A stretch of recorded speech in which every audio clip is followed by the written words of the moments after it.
Então, bom dia novamente a quem está aqui no Zoom, no Facebook, bom dia a todos na sinagoga. Né? Hoje eu estou aqui de casa, o Covid me pegou e já devo estar quase sem ele, mas por precaução continuei aqui hoje.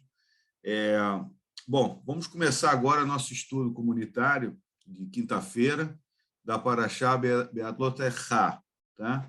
Através da nossa querida amiga Selma. Tá? Selma Castilho. Ela é pesquisadora da UF, conselheira da ARI, e como se traduz o nome dessa paraxá, né? Ela sempre acende as luzes do conhecimento, né? Através da sua coordenação, daquela performance tão bem na ARI, que é a coordenação de educação. Né? Selma, obrigado por ter aceito esse convite nesse feriado, né? Podíamos estar, né, dormindo, mas estamos aqui firmes e fortes. E, enfim, passamos a palavra a vocês e, na sequência, a gente abre para as questões, para as adições, para as contradições, para as reflexões. Né?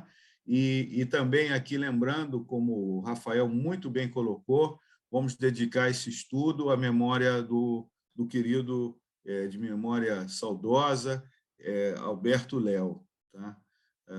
Que tanto trabalhava na ARI e para a gente, na Comissão de Assuntos Religiosos, e certamente não estaria fora desse menino. Toda quinta-feira ele estava aqui com o Shema Israel emblemático dele, que ele sempre levava. Então tá. Selma, por favor. Bom, gente, bom dia a todos. Vitor, eu que agradeço o convite, né? É sempre muito legal a gente poder estar junto. Às vezes não é possível as quintas-feiras normais, mas um feriado, para isso, é perfeito. É uma coincidência, né? Eu não sabia que era o aniversário de falecimento do Alberto Léo, mas acho que o que a gente vai conversar tem muito a ver com o que ele representou para mim, pessoalmente, né? Então, vamos lá.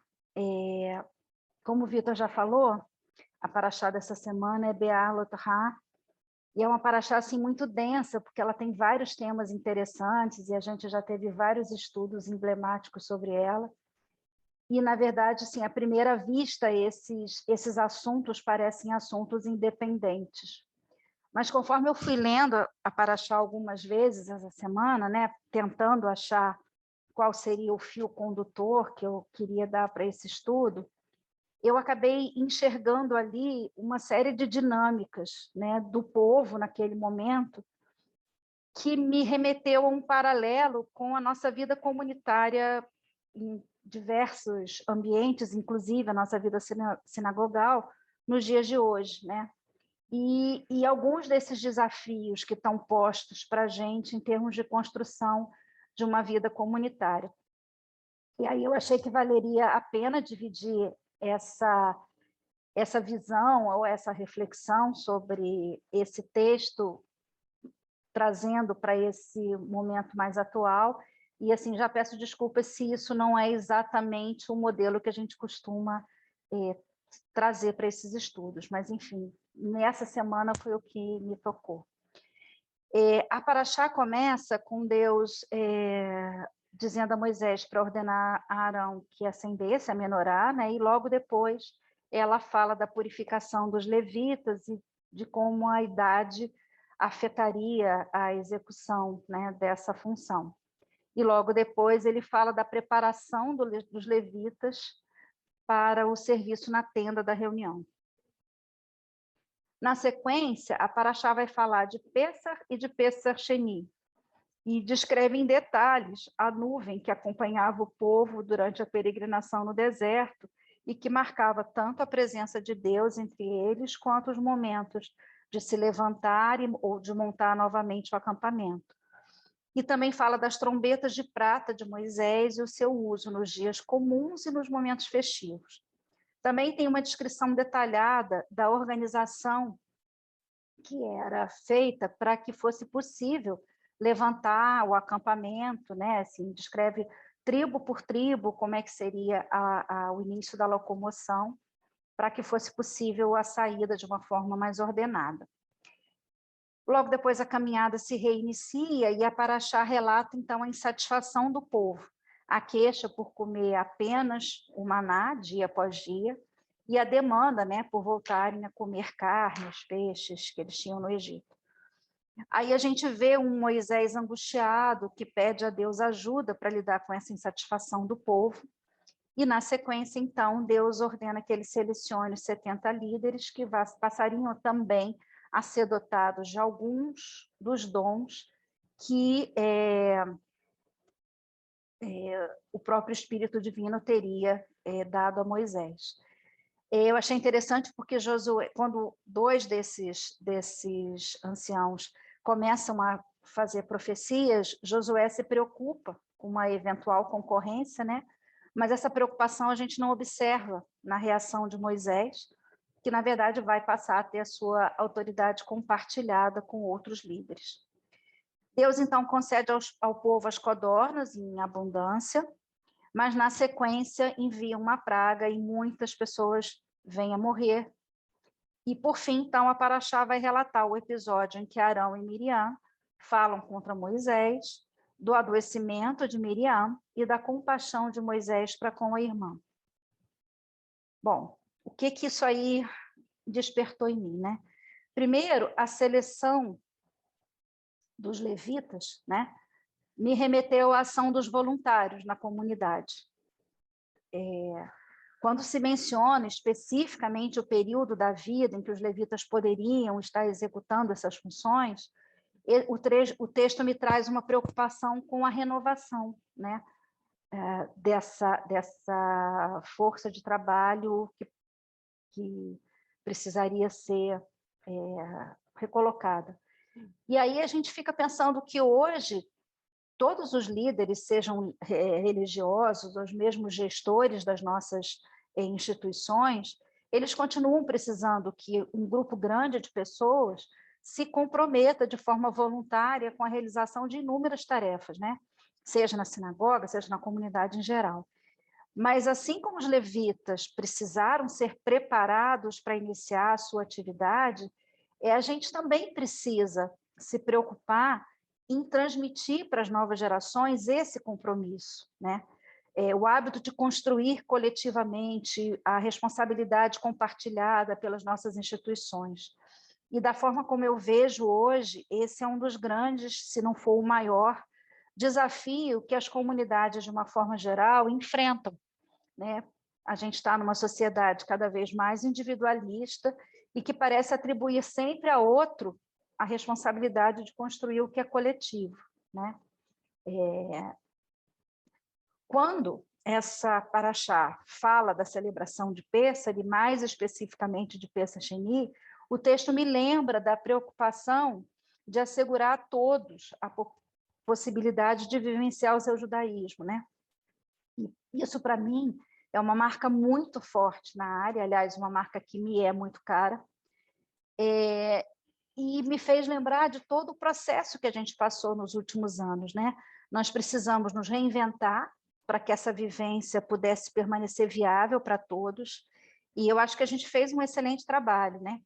E, com certeza, a gente aprendeu muito com isso, e certamente esse aprendizado vai ser para o resto das nossas vidas. Ao falar das trombetas de prata e do seu papel na mobilização do povo em diferentes situações, eu fiquei pensando na nossa própria forma de motivar e chamar a nossa comunidade a estar presente na nossa vida cotidiana. A gente está vivendo um momento de retomada de atividades, né, em diversos campos, inclusive na sinagoga, e a gente tem, então, o desafio de fortalecer a presença da congregação na nossa tenda de reunião, né, que era uma das funções das trombetas, e, ao mesmo tempo, assegurar aos que têm dificuldade de estar presentes a possibilidade de continuar a estar juntos, né? E esse desafio de incorporar novas linguagens para serem nossas novas trombetas não é simples, ele é grande, mas a gente já não tem uma nuvem que nos lembra diariamente a presença divina, nem que nos indique o momento em que a gente precisa mudar ou a gente deve permanecer onde está, né? E aí é exatamente por isso que a gente precisa estar cada vez mais alerta como comunidade, aos chamados e às necessidades da nossa congregação, que permanecem e só vão aumentando à medida que a gente vai também aumentando as nossas atividades, né? Mas o relato da insatisfação do povo e da angústia de Moisés me lembrou como é difícil, às vezes, a gente perceber, entender e atender aos desejos de todos, né, numa vida comunitária. E quanto o papel de uma liderança, de uma comunidade, pode ser, ao mesmo tempo, solitário e angustiante, né? No mínimo, desafiador. A revolta de Deus com as queixas do povo me fez pensar que nem sempre essas demandas são justas, e que, às vezes, é preciso um forte espírito de grupo para que, ao invés da gente estimular queixas e muxoxos, ou a gente simplesmente fazer de conta que a gente não está ouvindo e reagir de forma negativa quando uma insatisfação aparece, que a gente possa transformar essas situações em momentos de crescimento coletivo e valorizar o que a gente tem de maravilhoso, ainda que a gente precise reavaliar alguns caminhos ou alguns aspectos dos nossos caminhos. Por outro lado, assim como o povo precisava de uma grande organização para viabilizar a saída do acampamento de forma tranquila, a gente tem nas nossas comunidades, nas nossas instituições, várias estruturas internas que têm o objetivo de permitir que a percepção desses anseios da comunidade de fato aconteça, né?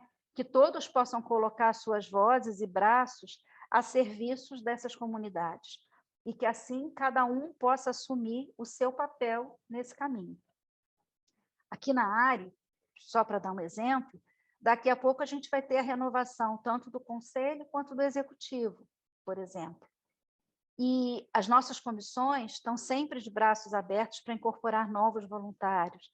A gente tem diversos momentos de convivência e de troca, como esse que a gente está compartilhando agora, que, em última análise, são o que nos aproximam. São os momentos que vão construir as pontes sólidas para a gente manter uma comunidade coesa, né? E essas são só algumas possibilidades para a gente estar junto às nossas lideranças e somar esforços e vozes ao mesmo objetivo, que no caso específico da área, me parece ser uma área cada vez mais forte e que represente a todos, né? A insatisfação, ela também é a origem da queixa de Miriam e de Arão contra Moisés. E para mim, é mais um exemplo que a Paraxá traz de que é preciso a gente estar sempre muito atento aos nossos próprios sentimentos, para não deixar que pequenas discordâncias de opinião, visões diferentes sobre alguns aspectos, que são parte intrínseca, né, de qualquer convivência em comunidade, e são extremamente importantes para que a gente reavalie as situações e cresça, eles não cresçam, né, e não se transformem em mágoa, que vai minando, na verdade, o espírito de grupo e fomentando sentimentos que muitas vezes, em vez de ajudar o crescimento, vão dificultar que a gente possa entender que, na verdade, cada indivíduo desempenha um papel único numa comunidade forte e que não é nem maior nem menor, ele é diferente de acordo com as nossas próprias habilidades, né, e competências. Eu acredito que a dinâmica da convivência humana, ela sempre foi e sempre vai ser marcada por esses desafios, por alegrias e por incertezas. Mas se a gente olhar com calma, os desafios se modificam, mas a dinâmica ela ainda é muito semelhante. Seja quando a gente se propõe a caminhar 40 anos no deserto, sem qualquer previsibilidade do momento de levantar acampamento ou de permanecer em repouso, seja ao construir os próximos 80 anos da nossa sinagoga, né? Porque, essencialmente, as comunidades são formadas por seres humanos, né?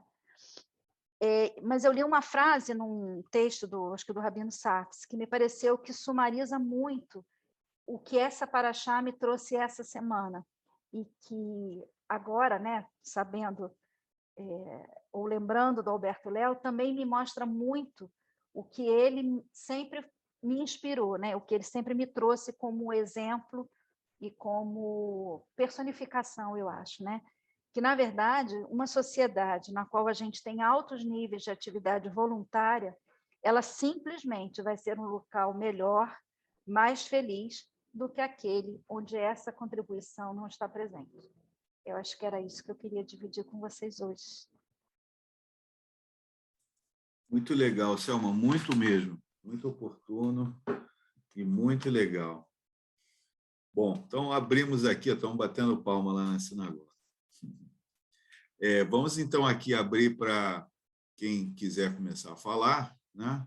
O Rafael está reclamando que o computador está na minha perna e eu ficava tremendo, mas é nervoso, gente. Falar para vocês não é simples. Então, enquanto estão se inscrevendo, se alguém na sinagoga quiser, com certeza o Richard vai passar o microfone. Mas uma coisa assim que eu prestei atenção aqui nessas paraxá é que depois de 50 anos acabava o voluntariado e a pessoa só podia ser guarda da sinagoga.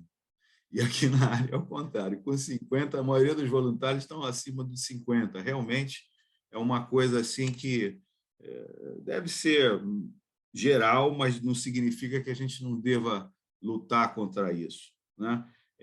Lutar, ou digo, trabalhar para que isso se inverta, né? Eu até uma vez comentei assim sobre a ideia de voluntário, né?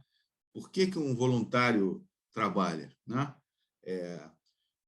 Bom, primeiramente, né, se um voluntário vai trabalhar com o objetivo de encher o saco do outro, né, isso por si só já está esquisito. Ou se o objetivo do voluntário, ou se o trabalho voluntário dá tanto tsuras, dá tanta dor de cabeça, né, como que ele vai continuar a ser voluntário? Então, na verdade, a única coisa que vai mover o voluntariado é alguma satisfação, alguma coisa que seja boa, que certamente não tem a ver com se apurrinhar, ter milhões de tsuras no trabalho voluntário, nem muito menos ser uma pessoa que vai lá só para encher o saco dos outros, né? Alguém tem que chegar para ele, ó, se teu trabalho voluntário é ficar aqui só atordoando os outros, não é por aí, né? Então, a gente tem atenção a isso. E outra coisa que eu fiz essa brincadeira do acendedor de conhecimento e do acendedor, né, que você faz lá, o tempo todo você fica acendendo o conhecimento, tá, Selma? Os voluntários também, né? Eles são velas, são combustíveis, né? Então, você tem que localizar essa pessoa, você tem que, olha, que tal você ser aceso, né? Aí você acende aquela pessoa, e depois você não pode deixar aquela chama apagar, né? Tem que criar condições para que o voluntário, né, continue a trabalhar, né? Não pode deixar ninguém soprar, né? Não pode deixar o vento apagar, e se eventualmente apagar, tem que reacender, né? Enfim, juntei isso com Be'alotcha. Tá? Ainda vou conseguir falar isso de uma vez só. Mas, enfim, eu acho que alguém na sinagoga já está com o microfone e aqui também alguém já me escreveu aqui. Raul vai falar. Então, por favor, Raul está com a palavra. Bem, vocês estão escutando lá na periferia? Muito bem, muito bom, muito bom. Estamos aqui em 17 aqui, ótimo. Então, assim, primeiro realmente lembrar o Betinho, que é o Alberto Léo, que todo mundo conhece, mas eu conheci como Betinho, porque eu conheci ele nos anos 50, faz pouco tempo, mas é mais ou menos isso, e a gente sempre foi muito amigo desde criança, desde pequeno. E também dizer que hoje também é o iahrzeit do meu pai e também da minha sogra, que então temos uma combinação interessante. Mas, assim, basicamente, adorei o que a Selma falou, porque é muito poético e muito bem colocado, como ela enfileirou os assuntos, etc. E só queria acrescentar que tudo isso que ela falou aponta para o começo, voltar para o começo, ela foi do começo até o final, quero voltar para o começo. O começo da Paraxá fala algo que é muito específico, que é muito estranho. Que as velas têm que ser acesas em direção ao centro.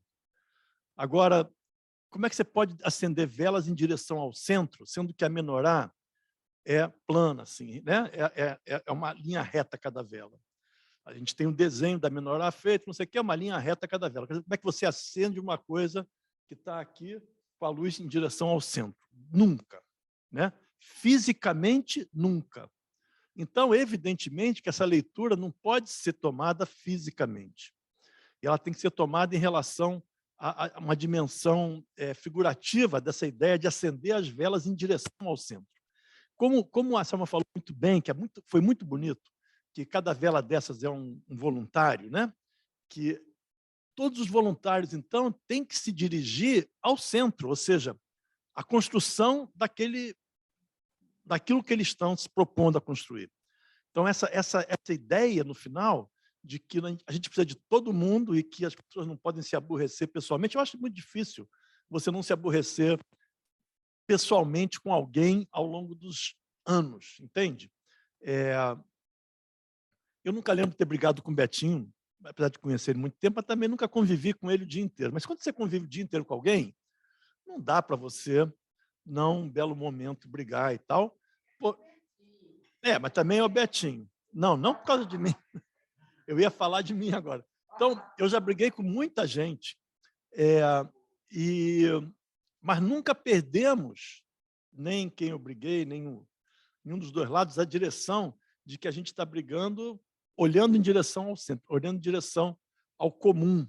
Então, esse aborrecimento de um com o outro pode acontecer se a gente, evidentemente, tiver Lechem Shamayim, olhando para o centro, olhando para a coisa maior, né? Então, acho que amarra, que a Selma falou, amarra brilhantemente, Selma, com essa paraxá que é acender as velas olhando em direção ao centro, que é uma impossibilidade física, mas que é uma possibilidade somente espiritual, né? Então, é uma paraxá muito bonita, inclusive. Então, parabenizo a Selma, que fez um comentário brilhante aí. Não achei que foi fora do normal do que a gente faz, assim, mas o modelo é esse aí mesmo. Muito bom. Então, Raul, eu acho que é bem o que você falou mesmo. Eu acho que ter essas coisas fazem parte da vida, né? Em qualquer relação. Numa família, numa sinagoga, no trabalho, onde for, os aborrecimentos eles são inerentes, mas a forma como a gente lida com eles é que é o desafio que permite a gente, de fato, construir alguma coisa coletiva, porque assim, não importa se a gente discorda, o importante é que o que a gente concorda e o que a gente tem como objeto comum, de fato, é o que é o mais importante, né? E quando a gente discorda, a gente automaticamente propicia que o outro cresça, porque, no mínimo, ele vai ter que rever a sua visão sobre um fato. Então, mesmo que ele mantenha a opinião, ele teve a chance de reavaliá-la, né? Então, eu acho que enxergar que discordâncias, desde que cordiais, né, levam ao crescimento, talvez seja também uma coisa importante para a gente lidar melhor, sabe, com essas coisas. Muito bom. Na sequência, vejo a Janete com o microfone. Por favor, Janete. Só uma coisa pequena, que também que combinou muito dessa paraxá com o que a Selma falou e com a coisa comunitária, que, se eu não me engano, a nuvem tinha se dissipado, quer dizer que era para eles levantarem acampamento e sair andando. Mas a comunidade toda esperou a Miriam, que tinha que ficar fora do acampamento uma semana. Todo mundo esperou a Miriam e só resolveram andar depois que ela voltou. Apesar de que, de acordo com as regras, era para sair andando quando a nuvem se dispersava. Isso também foi um gesto muito comunitário, principalmente se lembrando que a Miriam falou uma coisa que não ressoou muito bem, né? Só isso. Fora as outras coisas comunitárias, se a gente for comparar, né? Aí chega a ser perigoso, né? A questão, por exemplo, de pensar mais em si mesmo do que na comunidade. no seu trabalho comunitário e nas discussões precisar se preocupar mais com triunfar sobre a discussão do que com o bem maior. Isso realmente aí a Selma fez um link aí espetacular de usar esta paraxá para colocar todas as nossas coisas positivas e negativas aqui na área e que a gente tem que repensar e melhorar. Olha, realmente, a gente ficar nesse tema seria muito mais adequado, né? Não sei se o Pinha vai continuar. Eu, na verdade, não estava preparado para falar, não, né? Mas o Raul tá... Eu não. Não. Pegou o microfone e vai falar. Pô. Refletindo aqui sobre a questão trabalho voluntário, comunidade. Já estou ali. É grande angular. A gente tem essa questão as pessoas ficam muito preocupadas, né, em o que o trabalho coletivo vai oferecer para elas, né? O Raul trouxe essa questão do centro. Eu acho que, olhando para a nossa comunidade, me parece que está faltando um pouco esse entendimento, isso é uma questão da sociedade, né? Do que é o centro, do que é a vida comunitária em geral. Porque as pessoas... Existe a mentalidade na nossa sociedade de o que a área vai oferecer para mim? Né? O que essa comunidade está me oferecendo? E é um valor judaico você pensar justamente o oposto. Então, se os jovens estão pensando dessa maneira, a educação judaica falhou. Falhou. Existe uma questão social, mas os pais têm que pensar nisso também. Quer dizer, se o seu filho está falando isso, você, mesmo já sendo um adulto, tem que chegar e repreendê-lo, dizendo assim, olha só, isso que você está falando está errado. Judaicamente está errado. Então, eu acho que falta nas nossas conversas essa visão educadora com os nossos amigos e com os nossos filhos e com os nossos colegas aí de comunidade. Ficam as pessoas que realmente trabalham aqui se desdobrando e as outras pessoas que estão de fora reclamando, né? Então, eu acho que essa visão dessa paraxá faz parte desse processo, e o discurso que a Selma fez, o estudo da Selma, que foi muito bonito e enriquecedor, faz parte dessa questão educacional que a gente tem que trazer para com quem a gente convive, explicando, olha só, o judaísmo não é isso, não é a sinagoga te oferecer alguma coisa, e também não é para você se desdobrar para você não vai, quando você está oferecendo o seu trabalho, por menor que seja, também não é para ser um sacrifício da sua parte, é um conjunto, e é isso. Também quer falar? Muito bom, Pinha. Vai voltar para o outro lado? Bom, aqui, sobre reclamações, né, dessa vez Moisés fala para Deus, me mate. Né? Inclusive, esse é relacionado como um dos grandes erros de Moisés, né? Ele pedir para tirar a vida dele. Né? E aí Deus fala para ele, olha, chama 70 anciões aí para te ajudar. Né? E a gente lembra que ele já tinha pedido 70 anciões antes, aí tem aqui uma distinção que dizem que os 70 anteriores eram para questões judiciais, e esses 70 são 70 novos para ajudar justamente na administração desse problema. Né? E ainda dentro da paraxá, Deus fala, então tá, o problema de vocês é carne, é peixe, então se prepara, porque eu vou dar carne e peixe para vocês todos até vocês não aguentarem mais.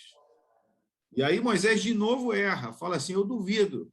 Ele não fala eu duvido, mas ele fala, como é que você vai pegar todos os peixes do mar? Como é que você vai fazer isso? Aí Deus fala, espera para ver. E realmente assim o texto enfim, impressionante, né? Um vento O texto é bem aparece. forte. É muito O texto forte. é bem forte. Vem um vento que empurra todas as codornizes do mar, que eu fiquei imaginando o que pode ser uma codorniz do mar, se uma gaivota, o que é. Mas eu sei que 2 cúbitos de altura para todos os lados, ou seja, 1 metro de altura de codornizes em todos os cantos, né? Em todos os lados do acampamento, essas codornizes jogadas, né? E aí, finalmente, chega essa praga que você fala, né, que as pessoas morrem, mas, na verdade, eu fiquei com dúvida se as pessoas morreram ou se os desejos das pessoas morreram, né? Se as pessoas cobiçosas deixaram de ser cobiçosas, né? Porque o lugar que aconteceu isso chama Túmulo dos Desejos. Quer dizer, eu não sei se foram os desejosos que morreram ou se os cobiçosos, os desejosos largaram sua cobiça, seus desejos nesse lugar. Eu fiquei com dúvida Não, nisso. acho que é morte física mesmo. Morte física. É. Bom, mas aí tem um pedaço que diz, inclusive, que as pessoas morrem com a carne ainda na boca, antes de conseguir até digerir o último pedaço da cordoniz. Olha, eu estou vendo aqui o Raul com a mão levantada e a Tereza também. Desculpa, a Lorena e a Tereza. Então, vamos assim, Lorena e Tereza.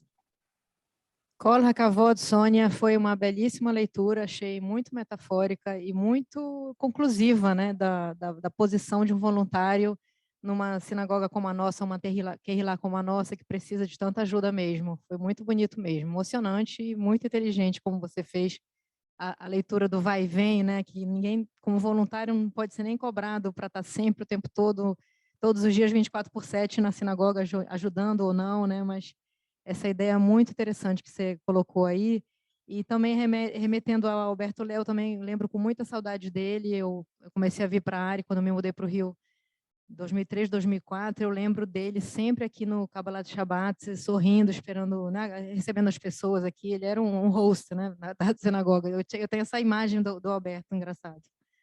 Você falou dele, eu me lembrei com muita saudade, uma perda que a gente sente até hoje, né? Quinta de manhã também vinha, verdade. Pois é, parabéns, Sônia, adorei, viu? Selma?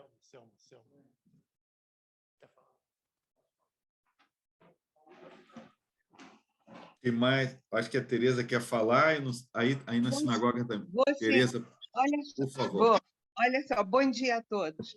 Selma, quero só dizer, quero complementar, obrigada de você ter falado, e você falou no Rabino Sacks. Tem uma frase do Rabino Sacks que eu fiquei assim, achei que tem tudo a ver. Ele diz assim: felicidade não é feita por aquilo que possuímos, é o que partilhamos. Então, a estar em comunidade é partilhar. Eu achei que isso é muito bonito quando ele fala dessa felicidade, que é o que a gente está sempre procurando. Partilhar é uma coisa que precisa estar dentro de nós. Bom dia, obrigada. Obrigado a você, Tereza. Olha, temos aqui na sequência Gilberto e Fireman. Não sei quem está primeiro. Fireman, vai você, que aí a gente fica pouco fora, um pouco dentro. Estão me ouvindo aí? Estão me ouvindo bem. Selma, brilhante, só posso dizer isso, brilhante, inspirador. Coincidentemente, hoje é feriado, né? Mas começar um feriado ouvindo o que você falou é maravilhoso. Hoje o Raul conseguiu o milagre de eu falar. Eu não gosto muito de falar. Eu gosto muito de rezar e cantar. O pessoal acho que já me conhece aqui de cantar, que eu gosto muito, que já faço isso há mais de 20 anos. Vitor, se cuida muito, e todos se cuidem muito, porque o negócio está sério, de novo. Enfim, então a gente tem que pensar o seguinte, que é muito importante, de alguma maneira, tem várias maneiras, eu vejo assim, tem várias maneiras de você ser voluntário e várias maneiras de você se voluntariar. Eu estou procurando ainda um caminho, quer dizer, já participei muito timidamente ano passado da comissão do CAIS, do pessoal com a Françoise, que é minha amiga há 30 anos, o André é meu amigo há 50 quase, E, enfim, e foi muito legal. E para mim tem sido sensacional, porque eu estava fora do eixo daqui da área, né? E voltei há uns 4, 5 anos atrás, quando o meu filho começou a... Eu já sabia que ele ia estudar, fazer bar mitzvah, e foi um grande desafio, porque nós tivemos que adiar o bar mitzvah dele 3 vezes por causa da Covid, mas felizmente ele fez o bar mitzvah. Eu fiquei muito feliz que ele fez no mesmo lugar que eu fiz, com o Lembler. Eu fui um dos últimos a fazer bar mitzvah com o Lembler, infelizmente, ele faleceu logo depois. E eu li naquela época, engraçado, né? O Pinha estava falando das crianças, né? Meu filho falou assim: pai, eu não quero ler Haftará. Falei: tá bom, filho. Ele ia ler Haftará também, além da Paraxá. Mas ele não quis ler porque passou o tempo, ele ficou 2 anos mais velho para fazer o bar mitzvah. E ele disse: eu vou ler com muita honra a Paraxá, uma parte da Paraxá. Eu lembro que eu li Raei Sará, que é uma das maiores Haftarot que tem. Se não é a maior, é uma das maiores, sei lá. E foi maravilhoso. Então, eu queria dizer para você que muito obrigado. Só posso dizer muito obrigado mesmo. Muito bom. Bom, olha, aqui temos na fila o Gilberto e o Germano. O Gilberto levantou a mão, não sei se o Gilberto... Opa, Gilberto abriu o microfone. Por favor, Gilberto. Bom dia. Eu estou sem imagem hoje, que hoje é feriado e eu não estou arrumado. Mas, de qualquer forma, esse trabalho feito voluntariamente tem muito a te ensinar e crescer como pessoa, como um ser humano que tem que saber lidar com as outras pessoas, porque sempre cada um vai ter uma opinião e sempre, não que hajam divergências, há divergências, mas o aprendizado compensa tudo isso. Então, quem quiser se voluntariar para qualquer coisa, vale a pena, mesmo com todas as surras que a gente passa durante esse tempo todo. Estou terminando meu mandato agora, final do ano, e eu espero que na próxima gestão venham pessoas que realmente gostem e amem a ARI como eu amo e tantos outros que estão aqui. Era só isso, Vitor. Obrigado. Obrigado, Gilberto. Obrigado mesmo. Então, Germano, por favor. Vamos nós, Selma. Primeiro, queria agradecer o estudo que você fez. Eu tenho uma dificuldade imensa de conseguir ler esses textos com uma certa poesia. Eles ficam, para mim, assim, muito mais numa leitura mais direta. E eu peço licença para ler um texto do Riskin, Selma, que eu achei brilhante. A menorá pode muito bem representar a árvore da vida. Afinal, a Torá é apropriadamente chamada uma árvore da vida para todos que a compreendem. Ou talvez uma árvore do conhecimento, especialmente porque a antiga tradição grega fala dos 7 ramos da sabedoria, em paralelo com os 7 ramos da menorá. Pode-se até sugerir que a menorá é o amálgama de ambas as árvores juntas, Torá e sabedoria, unidas em uma substância de ouro batido, uma árvore de aprendizado que dá vida e aumenta a vida quando a luz da Torá ilumina todos os ramos da sabedoria mundana. Eu achei interessante que ele vai buscar também em Maimônides, que Maimônides também colocou isso, entender a inter-relação crucial entre o que é geralmente considerado como sabedoria secular e a Torá.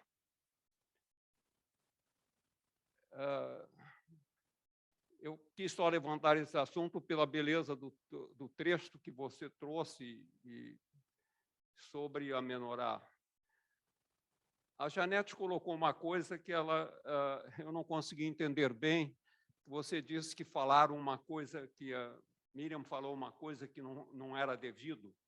Você entendeu o que ela falou?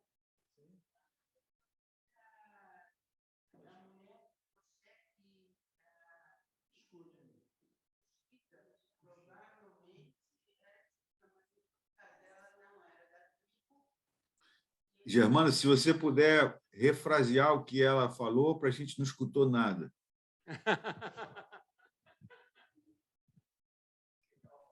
Não, tem na Paraxá, não fui eu que afirmei, tem na Paraxá que ela foi, inclusive, ela foi castigada por causa disso, com a lepra, e teve que sair do campo por 7 dias do acampamento, porque ela reclamou da mulher com a qual o Moshe tinha casado.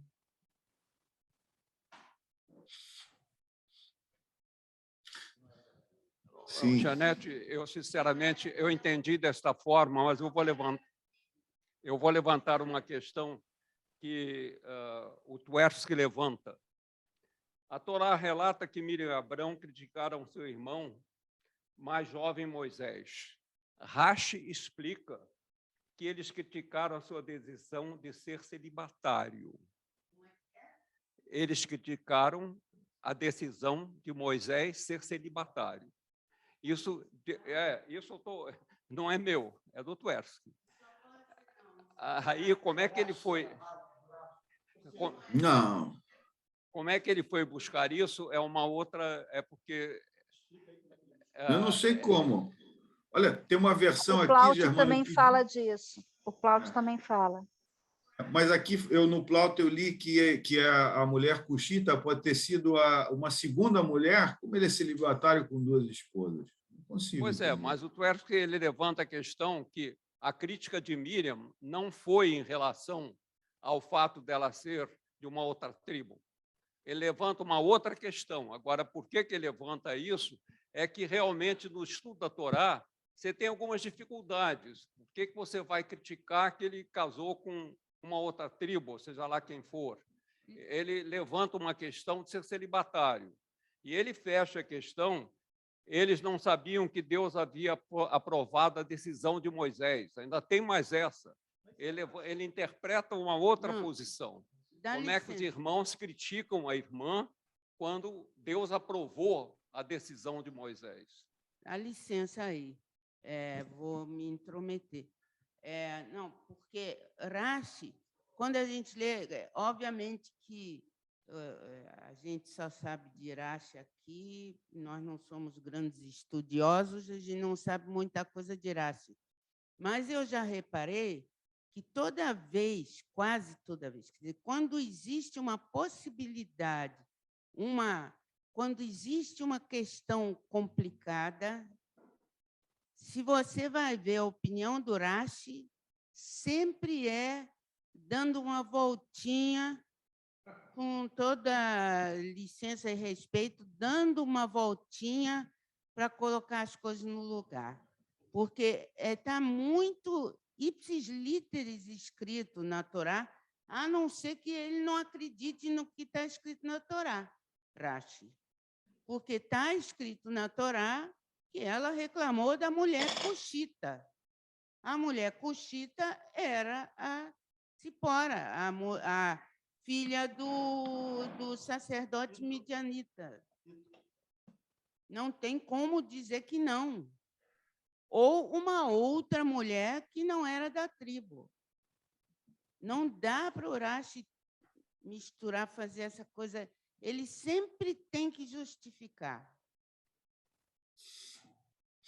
E complementando o que a Janete falou, totalmente alinhado, complementando, assim, o neto de Irashi, que era bem no Tam, falou exatamente o seguinte: meu avô lia muita coisa, eu não sei qual é exatamente a palavra, mas o Dario falava isso, eu sou contra o que o meu avô falava. A Torá tem que ser lida mais no sentido estrito, literal, do que ficar inventando e justificando essas coisas, tentando embelezar que Miriam não pode ter falado não sei o quê.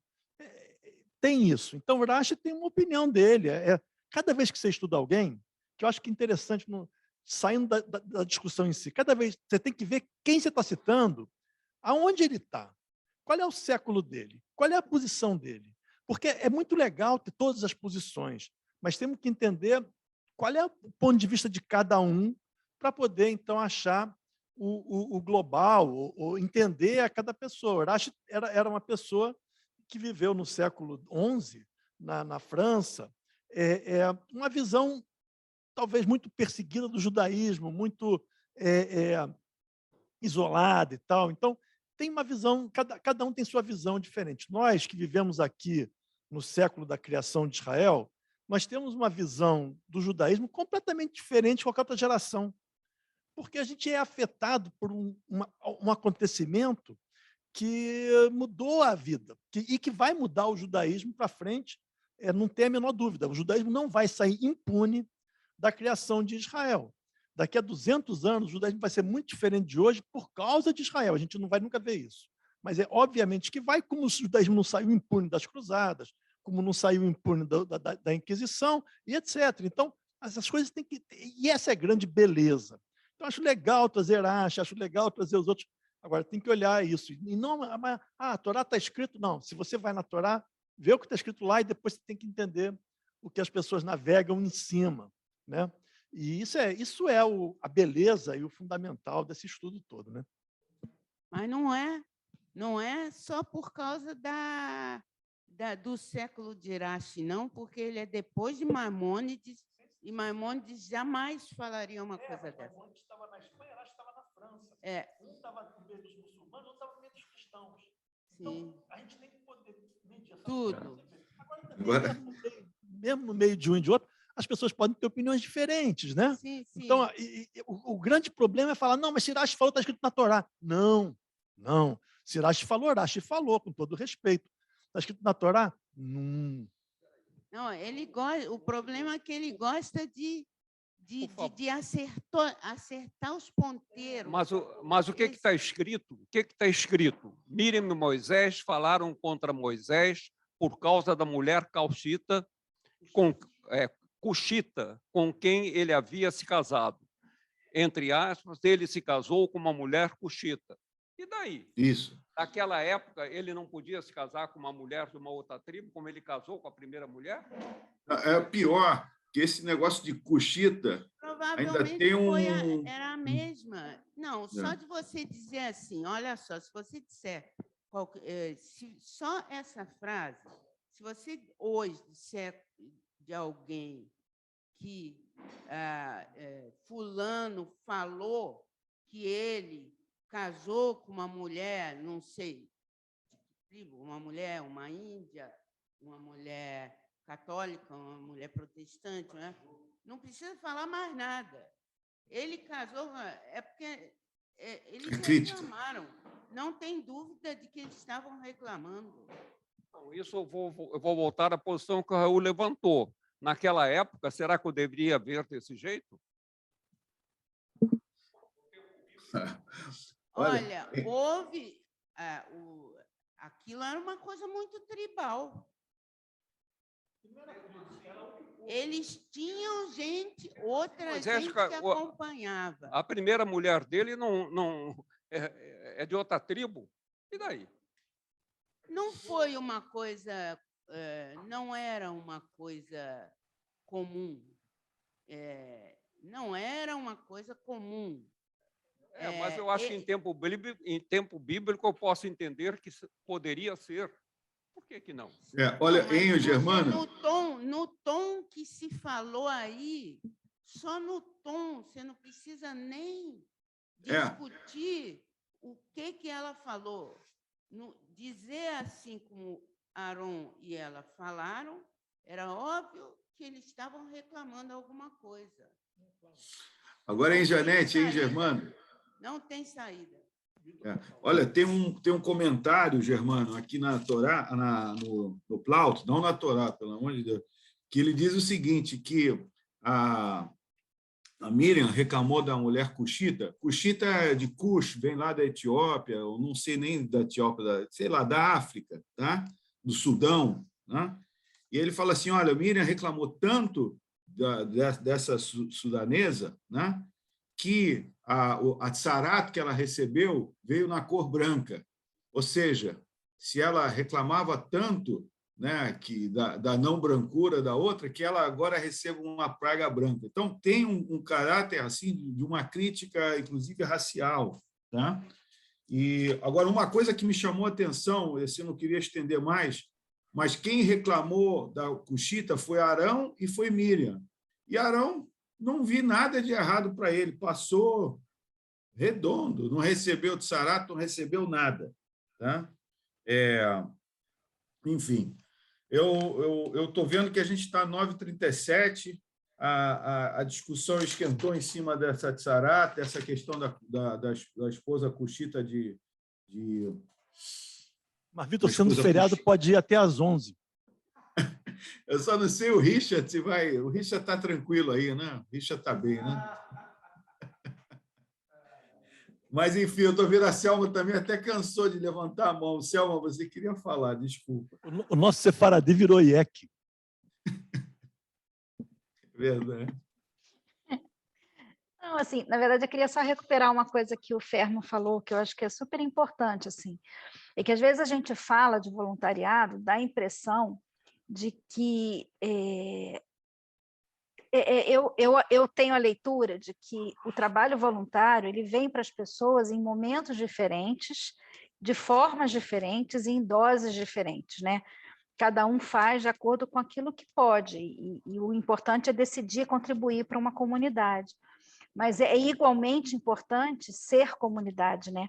Porque o voluntário não teria para quem trabalhar se a comunidade não existisse. Então, assim, eu acho que se perceber parte, se perceber importante, né? Ele falou do canto. Eu outro dia até falei isso para ele, eu adoro ouvir a voz dele no Kabbalat Shabbat, me dá uma sensação de casa, de estar, sabe, de estar num local caloroso. Então, assim, cada um de nós traz uma beleza, uma coisa diferente para essa comunidade. E acho que a gente também não precisa ter essa visão, acho que aí sim, é romântica, né? De que o voluntário é aquele que faz tudo o tempo todo a qualquer custo. Não, não é isso. Cada um faz de acordo com a sua possibilidade, né? Mas cada coisa que se faz é uma ajuda, um cofrinho é uma ajuda, um sorriso para alguém que chega à sinagoga é importante, tudo é importante, eu acho, né? É isso.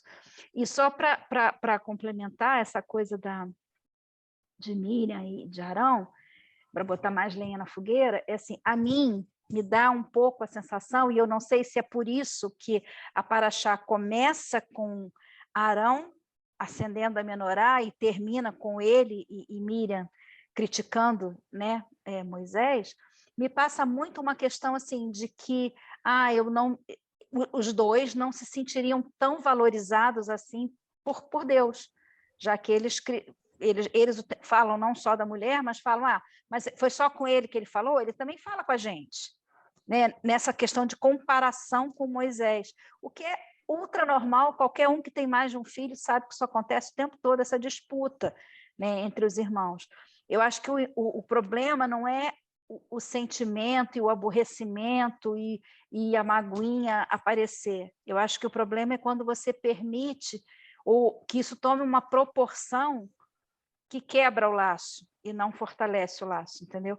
Tipo, por que Arão não e Miriam sim? Porque, de certa forma, foi ela que botou mais lenha na fogueira.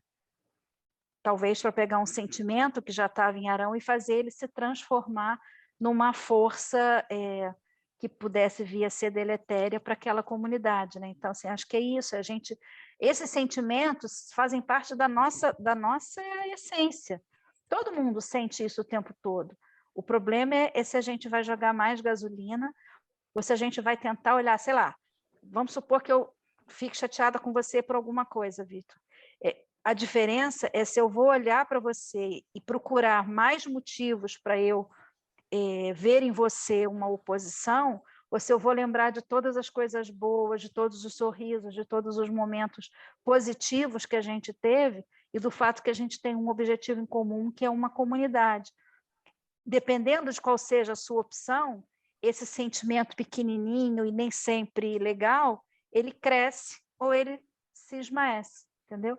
Então, eu acho que talvez essa seja a diferença entre Miriam e Arão. Ela não só sente, como ela extravasa e leva outro a ter a mesma energia, que não é tão legal assim. Eu acho que talvez seja isso, eu não sei. Posso falar mais uma palavrinha? Por favor. Não esquecendo, na linha da Selma, talvez fosse natural, normal, a Miriam ficar aborrecida com a falta de atenção de Deus em relação a ela, comparado com o irmãozinho, que afinal foi o irmãozinho que só não morreu por causa dela. Isso fica totalmente esquecido. Foi a Miriam que salvou a vida do Moshe quando ele ia ser afundado dentro d'água, né? Aí, realmente, talvez o ressentimento, isso me ocorreu agora. A irmã maior que salvou o garoto agora está totalmente relegada a segundo plano. Ela se achava dona dele. Provavelmente. Sim. Ciúme do irmão.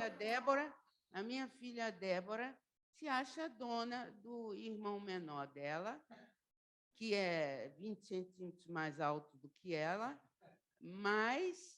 e ele acha que ela é a dona dele.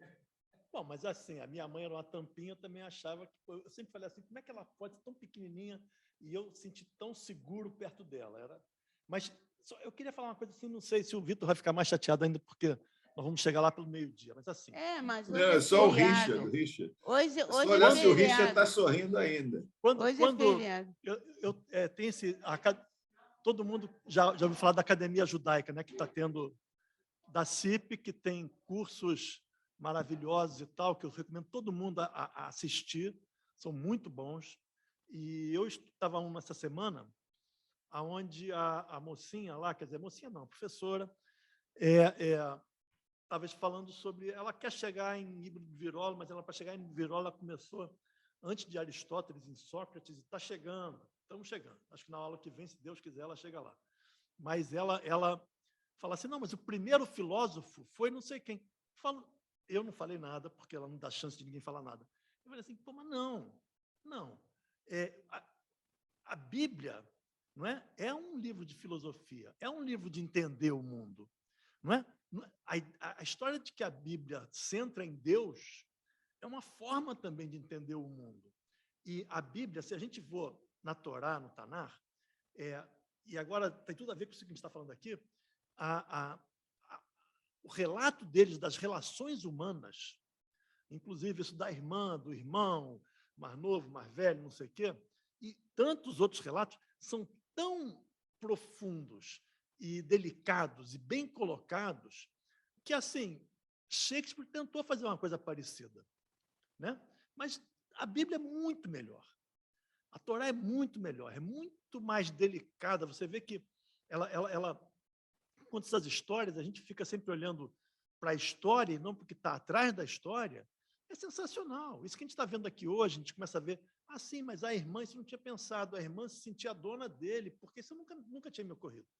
É muito interessante você ler essa história, você tem que conhecer um pouquinho e você tentar entender como ele está descrevendo o humano, né? E a Torá está descrevendo o humano o tempo todo. A Torá não descreve Deus, a Torá descreve o humano o tempo todo. Centra em Deus para descrever o humano. E aí você vai entender um monte de coisas e você vai entender principalmente que você não é tão diferente do que o cara da antiguidade. Isso te dá um senso de colocar você no mundo, uma dimensão de humildade, de pertinência fantástico. Nós, nessa geração que a gente está hoje, que é a geração da tecnologia, a gente tem esse negocinho aqui, não sei o quê, a gente não é melhor do que ninguém, tá certo? A gente não é melhor do que aquela galera que vivia cuidando de animal fedorento o tempo todo. Não é? E isso é fantástico. Então, a Torá tem essa vivacidade, essa coisa maravilhosa de entender a delicadeza do humano e todos os sentimentos e não sei o quê. É sensacional. Então, é isso. Agora, Raul, e a todos, imagina, né? A Miriam conseguiu que Deus falasse com ela, né? E aí, o que Deus fala para ela? Fala bem de Moisés, reafirma a aliança de Moisés, ela tem que ficar escutando que Moisés é o bam mesmo, né? Quer dizer, ela conseguiu com a voz de Deus falar e, na verdade, ela escolheu. Inclusive, tem um midrash sobre elogio muito interessante. Eu não vou fazer spoiler, nem vai dar tempo de eu contar o Midrash, mas está aí nesses ensaios finais, que é sobre esse elogio, né? O que você deve fazer quando você tem que elogiar alguém? Basicamente, tem que tirar a pessoa da sala, né? Tem que fazer na frente da pessoa, você tem que elogiar moderadamente. Por fora, você pode elogiar, para que a pessoa... Enfim, mas é muito interessante. Agora, pensem para não nisso. insuflar o ego. Para não insuflar o ego, né? Que aí estraga, né? Em vez de ajudar o camarada, estraga. Mas assim... Pois não. Por isso que é por isso que a gente não pode elogiar a Selma tudo que ela merece É isso aí. que ela faz como voluntária nessa casa. Você é suspeita, Janete. Bom, gente, eu não sei se o Richard quer falar alguma coisa, mas o Richard deve estar querendo ir embora. Eu acho que é assim, ó. Eu acho que é assim. Não, que a câmera está aqui. Eu acho que assim, até isso, como o elogio em excesso, ele é uma coisa que você cria uma estigma na pessoa de que ela é brilhante, ela não vai falhar nunca. Isso aplica até para os nossos filhos, se você for ver, de elogiar muito. Você é o melhor, você é o campeão. Chega lá no mercado de trabalho, só leva porrada. Só leva rasteira. Daí fala assim, será que eu era tão bom assim? Mas espera aí, com o Neto pode. Com o Neto pode? Não, acho que o motivacional é igual aquele negócio. Entre a cura e a morte, a diferença é a dose. Se você pegar, fazer demais... Primeira vez que eu vou discordar do Raul. Se fizer isso com o Neto, vai estragar o Neto. Gente, então... Mas a minha mãe diz que quem tem a obrigação de educar é pai e mãe, que a avó e a avó têm liberdade para estragar.